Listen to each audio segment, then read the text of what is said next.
이재명 정부 출범 1년 만에 치러진 지방선거에서 나타난 민심과 또 향후 전국에 미칠 영향 분석해 보겠습니다. 네, 전국 투표율 61%로 지방선거 기준 역대 두 번째 높은 투표율을 기록했지만 초유의 투표용지 부족 사태가 발생하기도 했는데요. 신현영 전 더불어민주당 의원, 이용호 전 국민의힘 의원, 김희영 사회부 기자와 함께 조금 더 자세한 이야기 나눠보겠습니다. 어서 오십시오. 안녕하세요. 예. 자, 광역단체장은 16곳 가운데 더불어민주당이 12곳, 국민의힘이 4곳에서 승리를 했습니다. 그런데 이제 면면을 조금 더 자세히 들여다보면은 여야에서 좀 분석이 다를 수도 있을 것 같은데 먼저 좀 각 당의 분위기를 들어보고 싶은데요. 민주당은 어떻습니까? 저희는 궁극적으로는 그래도 이번 지방선거에서 많은 자리를 탈환했기 때문에 승리한 선거라고 총평을 할 수는 있지만 면면 말씀하시니까 서울과 대구를 진 것이 많이 뼈아프다. 그런 면에서 예상치 못하게 또 보궐선거의 국회의원 선거에서도 자리를 내놓은 것이 많거든요. 그러면 상당히 이번에 시민들의 심판을 준엄하게 받아들이고 있다라고 생각을 합니다. 국민의힘은 어떤가요? 저희도 이제 12대 4로 지금 결과가 나왔는데요. 당초 선거가 시작될 때만 해도 15대 1이 될 것이다 이렇게 예측이 많았었는데 그 결과만을 보면 국민의힘이 그런 대로 선전했나 이렇게 평가할 수도 있지만 그러나 내용상으로 보면 전혀 그렇지는 못하다고 생각합니다. 왜냐하면 보수의 심장이라고 하는 대구에서 접전을 이뤘던 것이 또 마찬가지고요. 서울도 사실 오세훈 지금 전 시장이 정원으로 가는 새로운 신인을 맞아서 사실상 고전한 것이거든요. 그런 내용에다가 또 우리 당이 하나가 되지 못하고 보수가 분열된 상태에서 치렀던 것, 그리고 공천 과정에서 얼마나 내홍이 많았습니까? 여러 가지를 합쳐보면 이건 뭐 상처뿐인 영광이 아닌가 싶기도 하고, 그리고 사실은 뭐 이 결과 숫자로 보면은 아주 나쁘지는 않다고 보지만 그러나 저는 총체적으로 보면 좋은 점수를 결코 줄 수 없다. 저는 그렇게 봅니다. 네, 자, 두 분 모두 언급해 주신 서울시장 선거, 지방선거 최대 격전지로 꼽혔던 곳인데요. 오세훈 서울시장이 정호로 민주당 후보의 막판 역전승을 거뒀습니다. 준비한 영상 함께 보시고 대담 이어가겠습니다.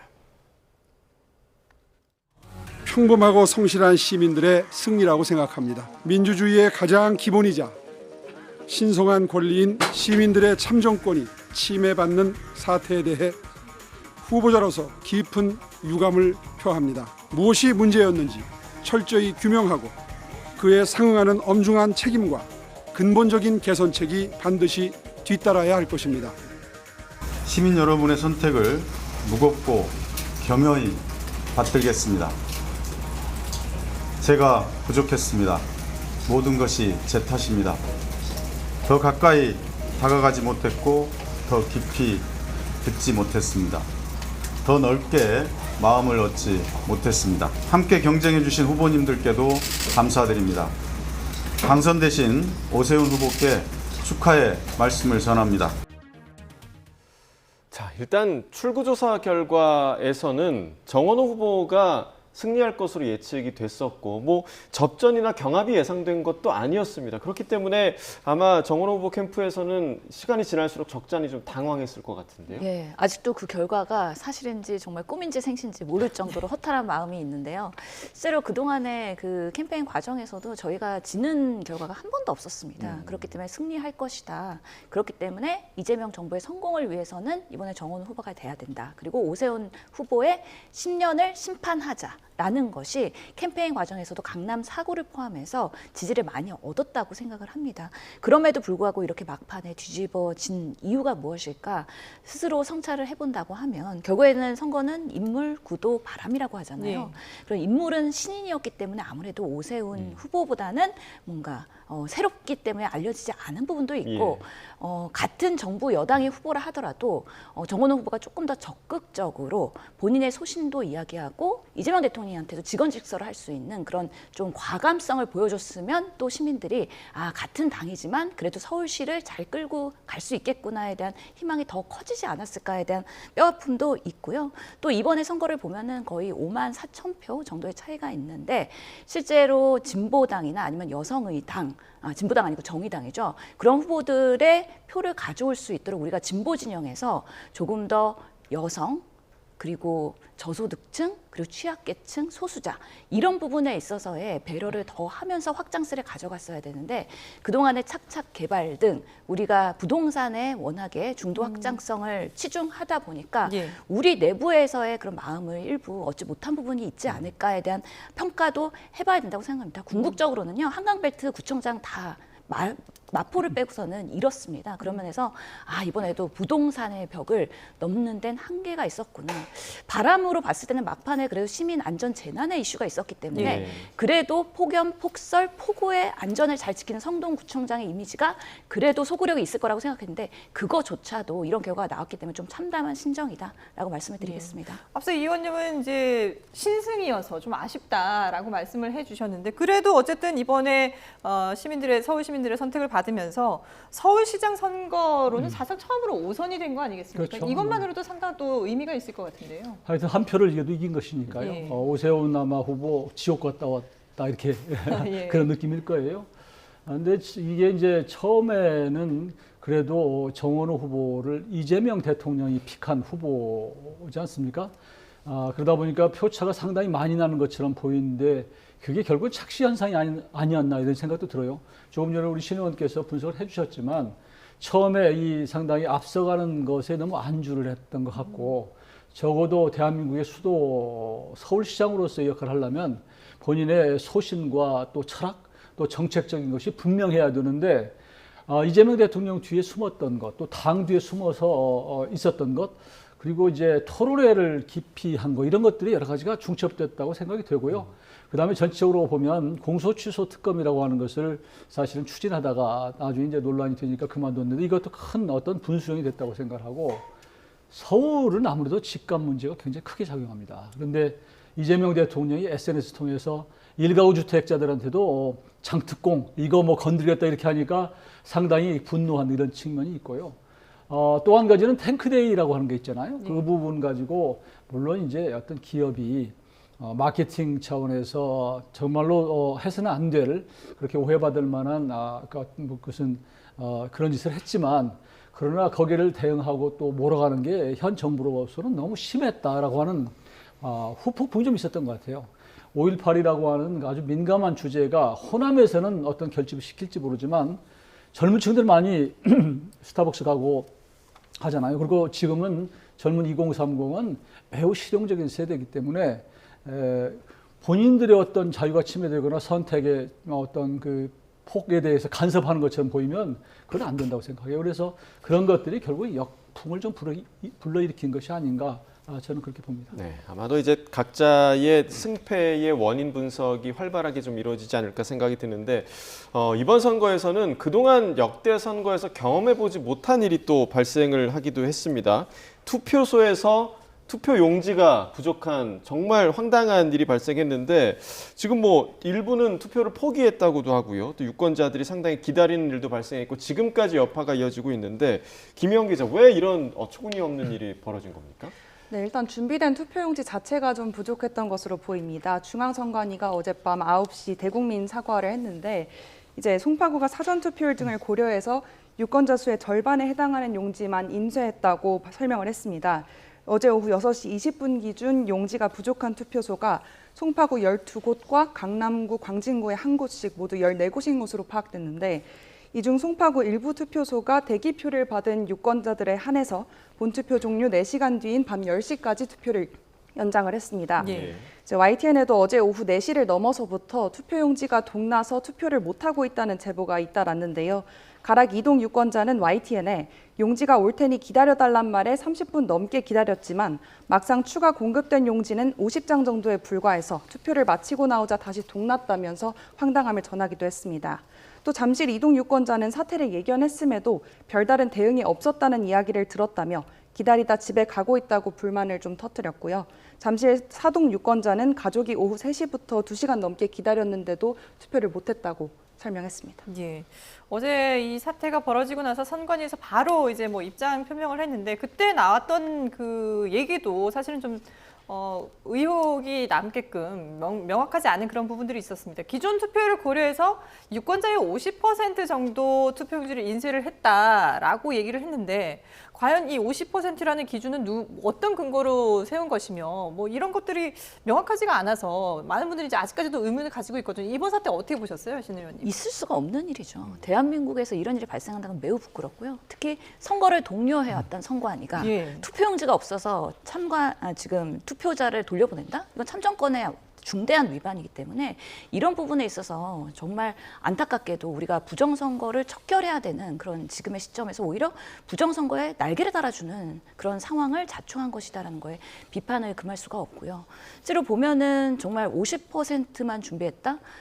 뭐 일간에는 감사원의 지적을 받았다고 해요. 폐기되는 종이가 너무 많으니 좀 예측을 해서 준비를 해라. 그랬는데 사전투표가 20%가 되니 이제 대선에서 한 70% 투표율이 나오니 50%만 해도 충분하다라고 생각을 했던 것 같습니다. 그럼에도 불구하고 만약에 오후 4시부터 떨어지는 것들이 감지가 됐다 그러면 빨리 조달을 했어야죠. 그렇죠. 그런 사후 수습이나 문제가 인지됐을 때 리스크 대응에 대해서도 매우 무능하다는 게 이번에 선관위에서 드러났기 때문에 사과로 끝날 일이 아니고요. 이건 국회에서 꼼꼼히 들여다보고 책임질 사람은 사퇴하고 선관위의 역할에 대해서 다시 한번 리셋할 수 있는 아주 중대한 계기가 됐다. 그래서 이런 일이 앞으로는 없어야 된다고 생각합니다. 네. 그리고 이제 조금 전에 보신 그 투표소들 중에서 송파구의 한 투표소에서는 지금 뭐 시민들도 그렇고요. 또 유튜버들이 모여서 오전까지 집회를 이어가기도 했다라는 소식을 전해 들었는데 지금 상황이 좀 어떻습니까? 네, 방금 말씀 주신 곳이 서울 잠실 7동 제2투표소 앞인데요. 여기 이제 시민들이 모여서 아예 의자를 갖고 와서 자리 잡고 앉아서 투표함 반출을 좀 막고 있는 상황입니다. 이제 출입구를 막은 건 이제 어젯밤부터인데요. 이제 조금 전 오전에는 서울시 선관위 관계자가 이곳에 찾아와서 사과를 하기도 했습니다. 그 과정에서 일부 시민들과 좀 물리적 충돌이 빚어지기도 했습니다. 그래서 이곳에는 지금 투표함 2개에 2천여 명의 표가 담겨 있는 상황이고요. 서울시 선관위는 이 투표함을 열어야지 해당 선거구의 당선인을 결정할 수 있다면서 시민들을 좀 설득하고 있는 상황입니다. 선관위는 이제 투표함 이송이 가능해지는 대로 투표함을 올림픽공원 핸드볼 경기장으로 옮겨서 남은 개표를 진행한 뒤 당선인을 결정할 예정입니다. 예. 근데 지금 선관위는 어쨌든 이번 사안이 공직선거법상 뭐 선거 연기나 재선거를 하는 그런 해당되지 않는다라는 입장이거든요. 이후에 이 선관위의 입장 어떻게 나올까요?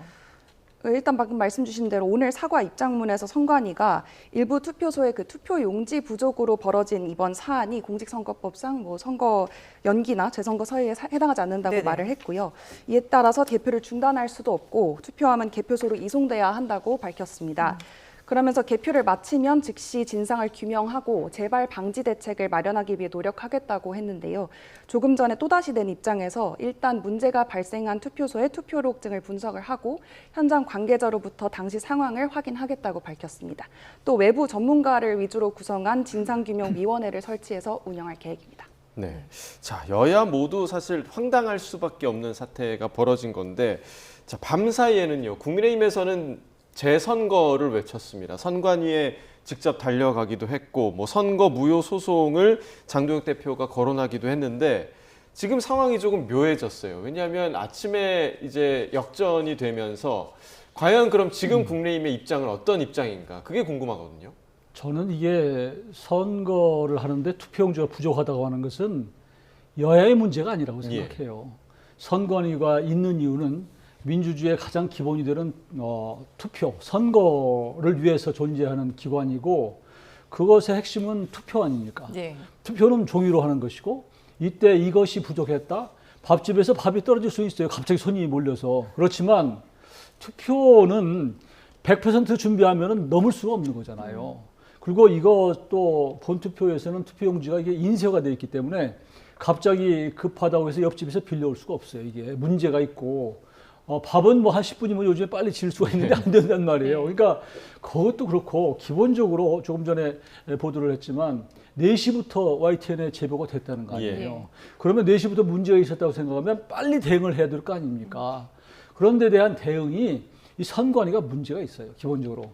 자기들이 왜 월급 받고 있는지를 잘 모르는 것이고 또 무슨 문제가 생기면 우리는 헌법기관이다라고 주장을 해요. 그러다 보니까 지난번에 무슨 뭐 소크리 투표, 뭐 그 다음에 자기들 뭐 친인척 비리, 채용 비리 여러 가지 문제가 있었음에도 불구하고 여전히 이런 것들이 생기는데 이번 일은 과거의 선거 부실 관리하고는 또 다른 차원의 문제라고 생각해요. 그래서 저는 대통령실도 어제 보니까 이건 선관위 문제다 이렇게 발을 빼던데 그때까지만 해도 출구조사에서 아마 정은호 후보가 앞서니까 그런지 모르겠지만 이건 그런 문제가 아니라 선관위가 선거 관리를 하는데 관리 요원은 공무원들이 투입이 됩니다. 네. 그래서 행안부 장관이 또 같이 하는 거예요. 그래서 이 대통령이 이걸 무관하다고 할 수가 없는 거예요. 다른 인명 피해가 생겼을 때 늘 모든 것을 동원해서 하라 이러는데 왜 이럴 때는 그런 얘기를 안 합니까? 그래서 저는 이 부분에 대해서는 제로 베이스에서 지금 선관위의 위상, 조직, 기능, 역할 이거에 대해서 다시 해야 된다고 생각해요. 지금 문제가 뭐냐면 중앙선관위 따로 놀고 그다음에 각급 지방선관위가 따로 놀아요. 네. 심지어 같은 사안을 선거법 위반되냐고 물어보면 해석이 달라요. 이게 지금 대한민국의 지금 선관위 현주소이기 때문에 저는 이 차제에 이거 확실히 조사를 했으면 좋겠고 당연히 어떤 그 거치 문제는 당연한 것이고요. 네. 국민들이 납득할 때까지 대책을 내놔야 될 뿐만 아니라 민주당 좋아하는 특검 한번 했으면 좋겠어요. 특검. 진상조사와 함께 이제 대책을 마련해야 된다라고 말씀하셨는데 사실 선관위에서 이런 그 실수를 한 게 처음이 아니잖아요. 그동안에도 있었는데 왜 그동안에 대책이 안 나왔는지 답답한 노릇인데 이전에도 비슷한 사례들이 있었죠. 네, 먼저 지난 2022년 20대 대선 사전투표 당시에 그 밀봉되지 않은 투표용지가 플라스틱 바구니, 종이상자, 쇼핑백 이런 것에 담겨서 옮겨지면서 논란이 한번 됐었는데요. 네. 당시 코로나 팬데믹이 유행을 하면서 확진자들이 직접 투표함에 기표용지를 넣지 못해서 벌어진 일이었는데 비밀 투표와 직접 투표의 원칙이 훼손됐다는 비판이 일면서 선관위 사무총장이 자리에서 물러나기도 했습니다. 또 계엄 사태를 거친 지난해 21대 대선이 치러지면서는 일부 유권자가 투표지를 들고 투표소 밖으로 나가는 모습이 여러 차례 목격이 되면서 또다시 부실 관리가 지적이 됐었습니다. 때마다 선관위가 사과를 반복하고 재발을 막겠다고 약속을 하고 있지만 이번에는 계속 나왔던 것처럼 투표지 없어서 투표를 못하는 초유의 사태까지 터진 만큼 논란이 쉽게 사그라지긴 어려워 보입니다. 네. 자, 국민의힘에서 주장을 했던 뭐 재선거나 선거 무효 소송과 관련해서는 민주당에서 어떻게 좀 바라보고 있었을까요? 저희는 지금 국민의힘이 사실은 개표 중지도 요구했고 재투표 해야 된다고 주장을 했는데 우선은 정원호 후보는 서울시의 지금 이슈잖아요. 정원호 후보는 선거 패배를 인정한 상황입니다. 그래서 이 사안에 대해서는 원칙대로 사실은 시행하면 되는 거거든요. 그 공직선거법 198조에 보면 천재지변이나 이런 절차적인 문제가 생겼을 때 재투표 해야 한다고 되어 있고 다만 예외 조항으로 그 결과가 영향을 미칠 때 재투표를 해야 되는 거 그렇지 않은 경우 안 할 수 있다고 되어 있는데 지금의 이런 14곳에서의 그런 투표가 제대로 못 됐던 부분이 지금 5만 3천 표라는 그 차이의 결과를 흔들 정도이냐 이런 부분에 있어서 꼼꼼하게 그 찾아봐야 되는 부분이기 때문에 선관위도 입장이 처음에는 사과하고 뭔가 재발 방지 얘기하다가 이제는 그 상황에 대해서 조금 더 진상 규명으로 가면서 소상히 국민들한테 알리겠다라는 그 입장으로 선회한 것이 바로 그런 조항들에 있어서 해당이 되는지 안 되는지를 판단하는데 국민들에게 투명하게 밝히는 그 과정이 매우 중요하다고 판단했기 때문이 아닐까. 지금으로 봤을 때는 근데 결과를 흔들릴 만큼 큰 상황이었는가. 그 부분이 뭐 그렇게 중대하다고 보기에는 아직까지는 미지수다라고 생각합니다. 그 송파에서 일부 그 투표소에서 아직 나오지 못한 투표함이 있긴 하지만 그걸 개표한다 하더라도 선거 당락에는 크게 영향을 미치지는 않으니까 문제가 없다라고.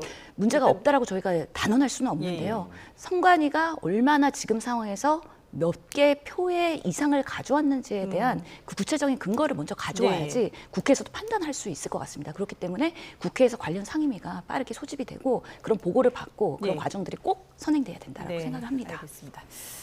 네, 지금 선거 후폭풍에 대해서 저희가 얘기를 하고 있는데 이재명 대통령이 청와대에서 수석 보좌관 회의를 주재합니다. 네, 현장 연결해서 함께 보도록 하겠습니다. 지금부터 제36차 수석보좌관 회의를 시작하겠습니다. 대통령님의 모든 말씀이 있겠습니다. 네, 벌써 오늘로 취임 1주년이 된 것 같습니다. 또 하필 또 지방선거가 있었습니다. 이제 지방선거는 끝났습니다. 당선된 분들 축하드리고 또 아쉬운 결과를 안게 된 분들에게는 위로 말씀을 드립니다. 모든 국가기관은 국민의 신성한 참정권 행사 과정에 조금의 빈틈이 없도록 만반의 준비를 다 해야 될 책무가 있습니다. 그런데 아쉽게도 어제 서울 일부 지역에서 투표 용지 부족으로 주민들이 큰 혼란과 불편을 겪으셨다고 합니다. 민주공화국에서 무엇보다 철저해야 될 선거 관리에 납득하기 쉽지 않은 허점이 발생한 점에 대해 매우 큰 유감을 표합니다. 관계기관은 행정부가 가진 권한과 책임을 모두 사용해서 문제 발생 이유를 명확하게 밝히고 또 책임질 것이 있다면 명확하게 책임을 물어야 되겠습니다. 아울러 국민의 참정권이 한치라도 훼손되는 일이 다시는 발생하지 않도록 신뢰할 만한 적절한 대책을 조속하게 마련해 주기 바랍니다.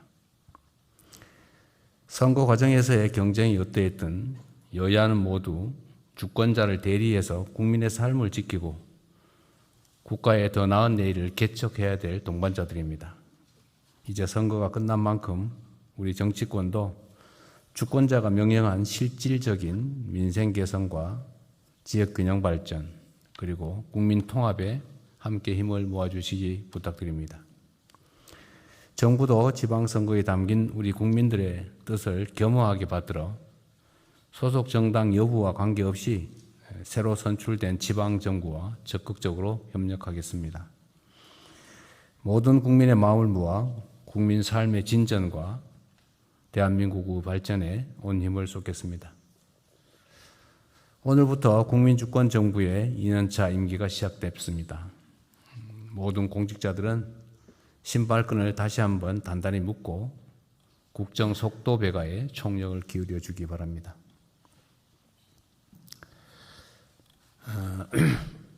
해가 갈수록 무더위가 빨리 찾아오고 또 괴물폭우 같은 이상기후도 일상화되고 있습니다. 특히 올여름은 평년보다 기온이 높고 강수량도 많을 것이라 전망되는 데다 지방선거로 인해 지방정부의 행정 리더십 공백까지 우려되는 상황입니다.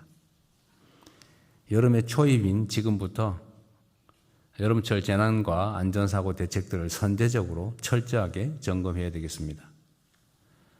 여름에 주로 큰 인명피해를 낳는 열사병, 수해, 산사태, 축대 붕괴, 땅꺼짐, 밀폐공간 질식사 같은 재해 예방에 가용수단을 총동원해 주기 바랍니다. 공사장이나 노후 공공시설 등의 위험지역에 대해서도 사전에 치밀한 점검을 진행해야 되겠습니다. 적극적이고 선제적인 행정으로 올봄 산불 피해가 크게 감소한 것처럼 정부의 정성과 노력으로 여름철 인명피해 또한 충분히 줄일 수 있다고 생각됩니다. 국민의 생명에 관한 문제만큼은 과하다 싶을 정도로 강력하게 대응해달라는 당부를 다시 한번 드립니다. 우리 사회에 소외된 영역들이 많이 있습니다. 경비와 청소 등 시설관리 노동자의 휴게권이라고 하는 게 법적으로 보장되고 있지만 실제 현장 상황은 여전히 미진하다고 판단됩니다. 노동자들의 휴게 장소가 햇빛과 공기가 잘 통하지 않는 지하나 또 심지어 공기가 매우 나쁜 지하 주차장에 위치한 경우가 많고 공간도 협소합니다. 대한민국 최대 사용자라고 할 공공부문이 변화에 앞장서야 되겠습니다. 모든 중앙정부와 지방정부, 산하 공공기관까지 시설관리 노동자들의 휴게시설 개선을 서둘러야 되겠습니다. 그리고 그 결과를 기관 평가에 네, 수석보좌관 회의 이재명 대통령의 모두 발언 들어보셨습니다. 이번 투표용지 부족 사태와 관련해서 유감을 표명하고 철저하게 진상조사를 하고 책임을 져야 된다라는 입장을 밝혔습니다. 자, 그리고 3파전이 벌어졌던 부산 북구가 국회의원 보궐선거에서 승리한 무소속 한동훈 당선인이 지금 기자회견을 하고 있는데요. 현장 연결해 보겠습니다. 어제 북구 시민들의 선택으로 제가 오늘부터 의정 활동을 시작하게 됐습니다. 북구를 발전시키고 보수를 재건하고 이재명 정권의 폭주를 막으라는 시민들의 위대한 선택, 시민들이 제게 주신 책임을 다하겠습니다. 오늘은 오전부터 시민들께 인사를 다니고 있는데요.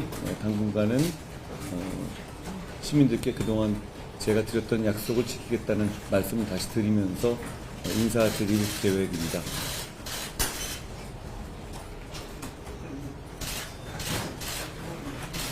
저는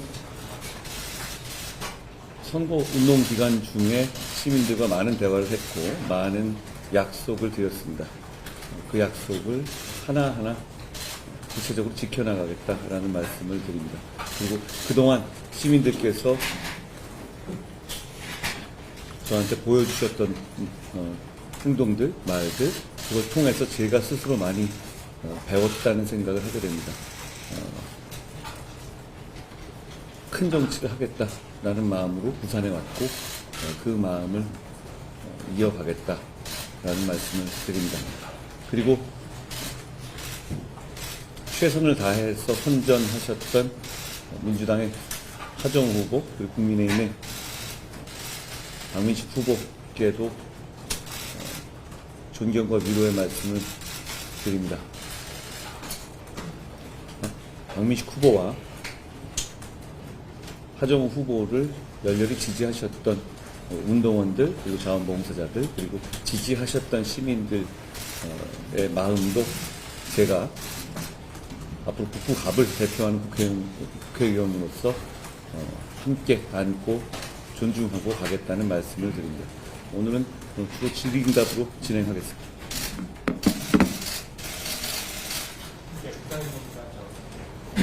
아까 조금 말씀하셨는데 부산에서도 지역 연보를 내세웠던 후보들을 이기시고 결국으로 당선이 되신 건데 부산 시민들에 대한 선거 운동하면서 만난 소감이라든가 앞으로 좀 어떤 걸 느끼셨는지 시민들에게 한마디 해주신다면. 제가 처음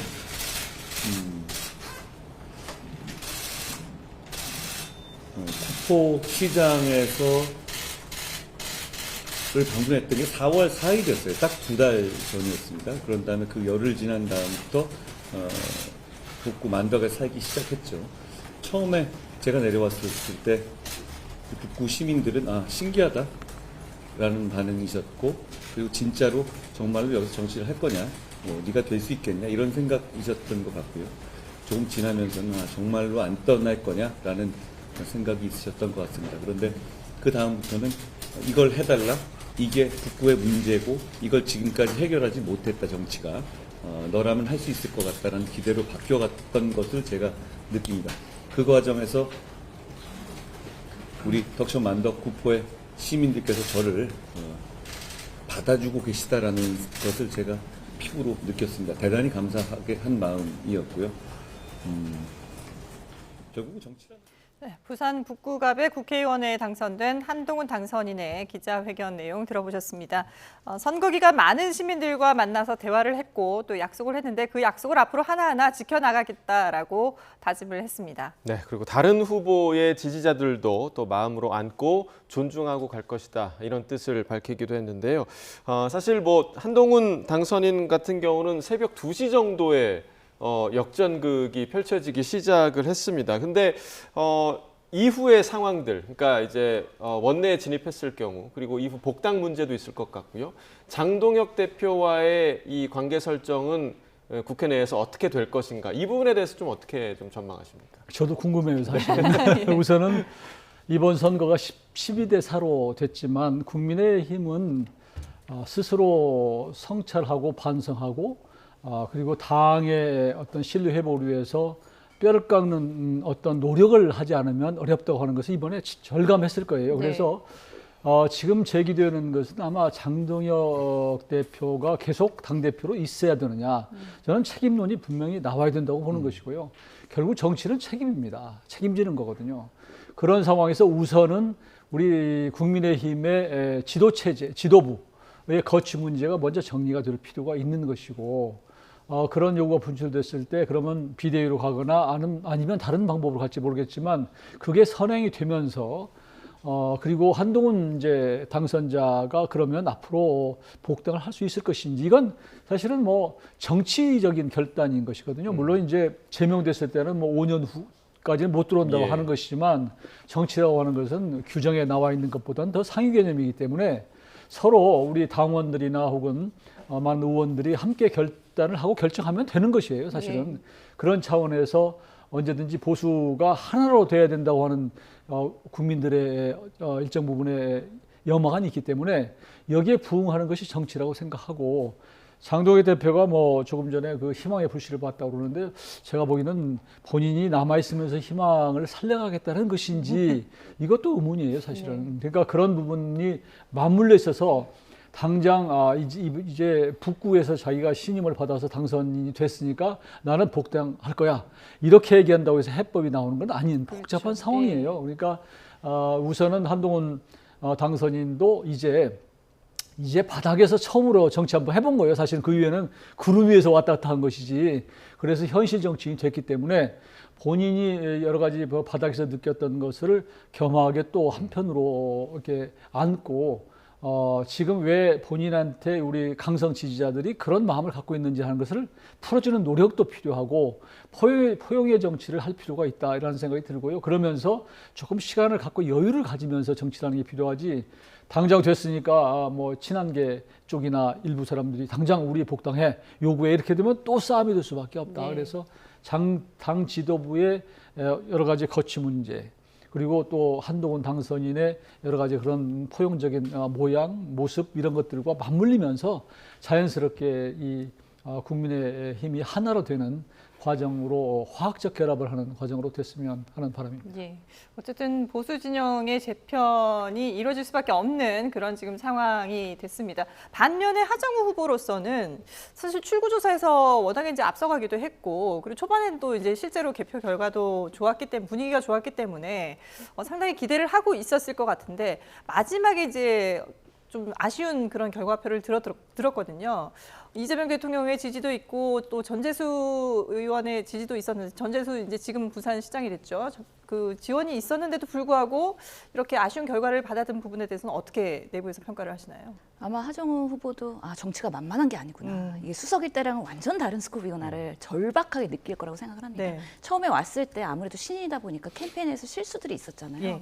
그러다 보니까 그런 것들이 쌓여서 막판에는 오름세였긴 했지만, 한동훈 후보의 사실은 그런 노련한 캠페인, 이런 부분에 있어서는 비교가 됐다. 그런 부분에서 전재수 시장을 찍고, 그리고 한동훈 후보를 찍은 그런 교차 투표들이 꽤 있었기 때문에 사실은 뭐 1, 2 차이가 1392표니까 너무 아까운 사실 결과라고 말할 수밖에 없는 것이죠. 그만큼 부산이 쉬운 곳이 아니고 항상 저희가 지난 총선에서도 결집되는 보수의 그런 곳이기 때문에 이번에 아주 쓴맛을 봤을 거라고 생각을 하는데요. 계속해서 이 북갑에서의 약속을 지켜나가면서 정치인으로 거듭나는 그런 앞으로의 인연이 되어야 될 것 같다는 생각이 들고, 한동훈 후보가 사실 원내 입성함으로 인해서 보수에서의 개편이 필요할 텐데, 그럼에도 불구하고 장동혁 대표가 봤을 때는 본인의 메시지는 난 계속 당대표 하겠다라는 거거든요. 그렇기 때문에 계속해서 견제하면서 보수의 갈등이 지속될 것이다. 이용호 의원님은 평화주의이기 때문에 그런 것들이 잘 하모니를 이루기를 바라는 말씀으로 하셨다고 하지만, 정치는 그렇게 권력투쟁이요, 아주 만만치가 않기 때문에 지금 친한계와 이런 부분에 있어서 한동훈의 입성으로 인해서 어떻게 이 권력 이동이 있을지, 보수에서 앞으로 전당대회와 다음 총선을 준비하는 그 장면들을 보면 아마 나름의 그런 우리의 보수의 현실을 알 수 있게 되는 거 아니냐라는 생각합니다. 그럼에도 불구하고 개편이 잘 되기를 바랍니다. 그래도 치열한 싸움을 예견을 해주셨고요. 자, 부산 북구갑의 접전 결과를 분석해봤고, 그리고 대구시장 선거도 이번에 상당한 관심을 모았습니다. 이례적으로 그동안 뭐 역대 이런 적이 없었는데요. 이례적으로 접전 양상으로 치러졌던 대구시장 선거, 추경호 국민의힘 후보가 당선에 성공했습니다. 영상 함께 보고 오겠습니다. 우리 시민의 삶이 더 나아지고 대구 경제가 활성화되도록 하는데 최선을 다하겠습니다. 민주당 정권의 그 오만함을 조금이라도 견제하는 그 균형추 역할을 이 대구 선거를 통해서 해야 되겠다 하는 그런 뜻도 내포되어 있지 않았을까, 이렇게 생각을 합니다. 저 개인의 패배이신 변화를 열망하는 대구 시민 여러분들의 패배가 아닙니다. 좌절하지 마십시오. 절망하지 마십시오. 우리 대구에 경쟁이 벌어지고 여야가 서로 시민께 잘 보이려는 노력을 하는 서비스로의 정치의 가능성을 우리는 보았습니다. 저와 끝까지 경쟁해 오신 최경호 후보의 당선을 축하드립니다. 자, 대구시장 선거 이번에 네거티브가 없었다는 점에서 상당히 좋게 평가를 받고 있는데 이 결과만 놓고 보자면 국민의힘에서 승리를 하긴 했지만 상당히 좀 찜찜한 승리였다. 왜냐하면 이 정도 지금 민주당에서 이 정도 지지율을 보인 적이 없었기 때문에 어떻게 좀 평가하십니까? 저는 뭐 정치적으로는 진 거죠. 저런 정도 표차, 대구에서 마지막까지 팽팽하게 갔던 것은 국민의힘으로서는 뼈아픈 사실 결과라고 생각해요. 예. 당락을 떠나서 물론 네. 당선이 됐지만 대구가 이번에 투표율이 굉장히 높았잖아요. 높은 이유는 그동안에 당연시 되던, 그러니까 당연히 국민의힘 후보가 될 거라고 하는 것을 바라지 않고 이번에는 그동안에 투표 안 했던 사람들이 투표장으로 몰려나가서 야, 이번에는 정말로 민주당을 한번 찍어보자. 그것은 민주당이 꼭 좋다기보다는 국민의힘이 좀 변해라, 반성해라 라고 하는 강한 회초리를 들었다고 생각하고요. 이번에 정말로 이 대구에서 보여준 민심은 이제 국민의힘이 영남당에 사실은 그동안 안주해 왔던 게 사실이에요. 예. 대부분의 국회의원들이 영남에 있고 무슨 현안이 생겼을 때 수도권의 민심보다는 본인들의 영남의 민심을 따라가 버리는, 그래서 강성 보수로 가버리는 이런 것들이 반복되다 보니까 이제 이렇게 됐는데 그 민주당은 좀 다르거든요. 민주당은 텃밭이 호남이지만 그래도 수도권 정당인데 여기 차이가 있다고 생각해요. 그래서 이번에 그 보수의 텃밭이라고 하는 영남에서 보여준, 대구에서 보여준 어떤 그 질책 이런 것들을 정말로 그 당 지도부 당에서 겸허히 받아들여서 우리가 환골탈태하지 않으면 국민의힘의 미래가 정말 없다 이렇게 생각을 하고요. 우리가 한 표라도 이겼으니까 이겼다 이렇게 그 자유하고 긍정 평가할 일은 아니고 네. 알다시피 서울 같은 경우도 이겼지만 당 지도부가 한 번도 그 오세훈 후보하고 유세 한 번 안 했잖아요. 네. 그러니까 이번에 내석된 데가는 전부 솔직히 개인기로 다 당선된 거예요. 오히려 당 지도부의 리스크를 안고 역풍을 안고 싸웠던 것이기 때문에 그 결과 가지고 뭐 우리가 이번에 잘하지 않았나? 이런 얘기를 하면 정말로 우리 당원들뿐만 아니라 네. 국민들이 어떻게 받아들일지 하는 부분에 대해서 좀 더 깊이 판단을 해 봤으면 네. 좋겠습니다. 지금 당에 대해서 이제 아주 쓴소리를 해주셨는데 국민의힘이 6.3 지방선거 결과를 논의하기 위해서 긴급 의원총회를 열고 있다고 합니다. 국회로 가보겠습니다. 오늘 긴급 의총을 소집한 것은 조금 전에 말씀드린 대로 6.3 지방선거 결과를 말씀드렸는데 이 최종적으로 결과를 평가하고 정리하기 전에 선거에 마침표를 찍을 수 없는, 결코 유야무야할 수 없는 중대한 사태가 있었기 때문에 긴급 의총을 소집을 했습니다. 잘 아시다시피 어제 서울 송파구 잠실 지구를 중심으로 해서 인천, 경기도 화성 등 총 17개 투표소에서 투표 용지가 부족해서 수백여 명의 주민들이 투표를 못하는 사태가 벌어졌습니다. 1950년대 자유당 정권 시절에도 없던 일입니다. 전대미문의 사태입니다. 선거 결과와 관계없이 도저히 그냥 넘어갈 수 없고 결코 묵과할 수 없는 사태이기 때문에 몇 가지 제가 생각하는 쟁점을 좀 정리해서 말씀드리고자 합니다. 첫째, 어제 선관위가 투표용지를 다급하게 새로 인쇄해서 이송해 왔다고 하는데 이것 자체가 공직선거법 위반으로 보입니다. 공직선거법 제151조 1항에 따르면 선관위는 선거일 전일까지 투표용지를 봉함해서 보관했다가 투표함과 함께 투표관리관에게 인계하여야 한다라고 규정하고 있습니다. 투표 전날까지 보관하고 인계하도록 되어 있는 투표용지를 당일날 용지가 부족하다고 해서 급하게 인근 투표소에서 가져왔다 또는 추가로 인쇄를 해서 가져왔다고 하는데 이 자체가 법령 위반으로 보입니다.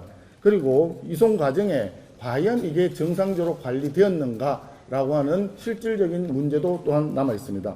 둘째, 투표용지 부족으로 유권자들이 장시간 줄을 서면서 대기를 해야 했고 기다림에 지쳐서 다른 개인적인 용무를 다녀오니까 투표소 문이 닫힌 사례도 있었다고 합니다. 결국 유권자 입장에서는 투표할 의사가 있었음에도 불구하고 투표를 포기하게 만들어버린 것입니다. 이것은 명백하게 헌법상 국민의 참정권을 침해한 중대한 사안이라고 생각합니다. 셋째, 투표 시간이 밤 10시까지 연장이 되었는데 그 와중에 이미 6시에 출구조사 결과가 발표되었고 지역에 따라서는 개표가 진행이 되어버렸습니다.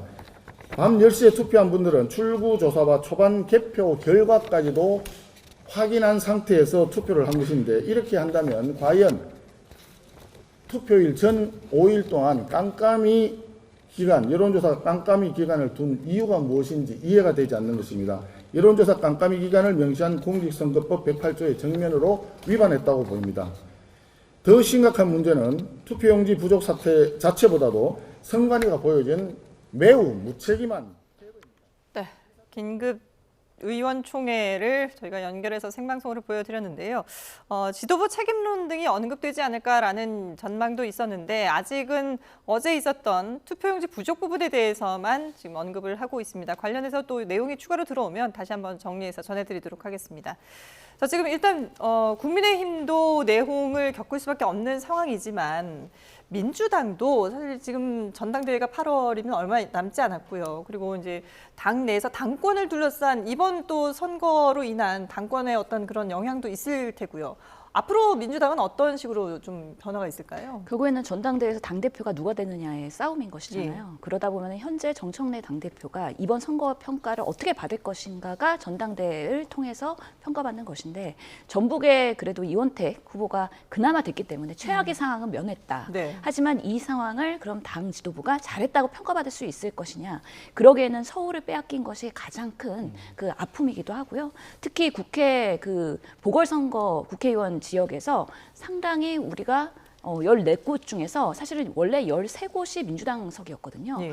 거기를 지금 잃었기 때문에 지금 한동훈 등 무소속 자리까지 내놓으면서 여러 가지 민주당으로서는 뼈아픈 실책에 대한 책임이 일부 민주당 지지자 내에서 있을 거라고 생각이 들고 특히나 평택 같은 경우에는 너무 우리 진보 진영의 그런 서로 피 튀기는 그런 싸움을 통해서 사실은 그 평가를 받은 거 아니냐. 그러다 보니까 유희동 의원이 이렇게 당선되는 상황까지 초래한 것들에 대한 공청 과정에서의 문제점은 없는지 그리고 조국 혁신당의 그 존재의 이유 이런 부분에서 상당한 내부에서의 비판이 있기 때문에 당분간은 뭔가 합당이나 이런 부분에 있어서도 매우 조심스러울 수밖에 없다. 그래서 상당히 이 지선 결과가 다음에 당대표를 선거를 하는 데 있어서 우리는 1인 1표 그 당원 주권주의 정당이다 보니까 그런 것들이 상당히 많이 반영될 것이다에 대해서 이번 평가가 매우 중요하겠다라는 생각이 듭니다. 네. 자, 지금 언급해 주신 평택을 같은 경우는 국민의힘에서는 어떻게 전망을 하고 있었나요? 유희동 후보의 당선을 예상을 하셨습니까? 일반적으로는 평택을 같은 경우는 그 황교안 후보와 단일화되지 않으면 좀 어려울 거다 이렇게 봤단 말이에요. 네.